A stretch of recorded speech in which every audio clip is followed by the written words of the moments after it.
Si nous sommes des enfants de Dieu, toute notre histoire et notre éducation sont en rapport avec le ciel. C'est une des choses que nous pouvons voir en détail dans les Écritures. Mais permettez-moi de dire ici, et que cela soit tout de suite reconnu, que notre instruction et toute notre histoire d'enfant de Dieu est en rapport avec le ciel. Et ne signifie pas simplement que nous devrons un jour aller au ciel. Nous sommes en rapport avec le royaume des cieux par la naissance, par les ressources et par la vocation céleste. Toute notre instruction est en rapport avec le ciel. Tout ce que vous et moi, nous devons apprendre doit être en relation avec ce qui est accompli dans le ciel. C'est ce que le Seigneur voulait dire quand il déclarait que ton règne vienne, que ta volonté soit faite sur la terre comme au ciel. Matthieu 6, 10. Il y a un grand passage concernant l'instruction des enfants de Dieu pour la prière qui commence par notre Père qui est aux cieux. Car comme les choses sont dans le ciel, ainsi elles doivent l'être ici-bas sur la terre. Mais toute une vie d'instruction, de formation drastique et profonde est liée à cette conformité avec le céleste. La Bible des chrétiens à l'époque du Nouveau Testament était l'Ancien Testament. Quand nous lisons dans le Nouveau Testament les Écritures afin que les Écritures soient accomplies, comme c'est écrit dans les Écritures et ainsi de suite, c'était l'Ancien Testament qui était la référence. L'Ancien Testament était la seule Écriture, la seule Bible des premiers chrétiens des premières décennies de notre ère.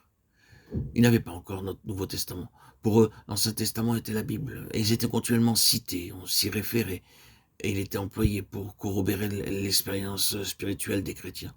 Cette lettre aux Hébreux est justement l'exemple du début à la fin. Il est imprégné de l'Ancien Testament. Il est sans cesse employé pour illustrer, établir, souligner et donner du sens à la vie spirituelle des chrétiens du Nouveau Testament. C'est dans la foi qu'ils sont tous morts sans avoir obtenu les choses promises, mais ils les ont vues et saluées de loin, reconnaissant qu'ils étaient étrangers et voyageurs sur la terre. Ceux qui parlent ainsi montrent qu'ils cherchent une patrie. S'ils avaient eu en vue celle d'où ils étaient sortis, ils auraient eu le temps d'y retourner. Mais maintenant, ils en désirent une meilleure, c'est-à-dire une céleste. C'est pourquoi Dieu n'a pas honte d'être appelé leur Dieu, car il leur a préparé une cité. Hébreux 11, 13, 7, 16, 17. La Bible commence avec le ciel. Au début, Dieu créa les cieux et la terre, et non pas la terre et les cieux. Les cieux viennent en premier. La Bible termine avec la ville sainte, la nouvelle Jérusalem venant de Dieu et issue du ciel, Apocalypse 21, 2. Et de même que le ciel est au commencement à la fin, ainsi tout dans la parole de Dieu, du début jusqu'à la fin, est du ciel et pour le ciel. Il en est ainsi dans le domaine naturel comme dans le domaine spirituel. Les cieux gouvernent la terre et le terrestre doit répondre au céleste. Sont les cieux, c'est le ciel qui est la finalité. Tout doit être à la lumière du ciel, répondre au ciel et venir du ciel. C'est la somme des paroles divines, le contenu tout entier des Écritures.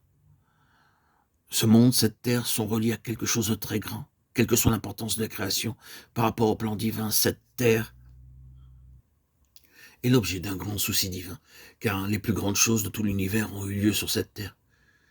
Dieu est venu ici-bas en chair, il a vécu ici-bas, il s'est donné lui-même pour ce monde. Le grand dénouement des conseils éternels devra avoir lieu sur cette terre. Ce n'est donc pas un domaine à part, isolé, mais relié au ciel, et toute sa destinée est en raison de cette relation. Son importance réside dans son rapport avec quelque chose de plus grand que ce qu'elle est en elle-même, avec le ciel.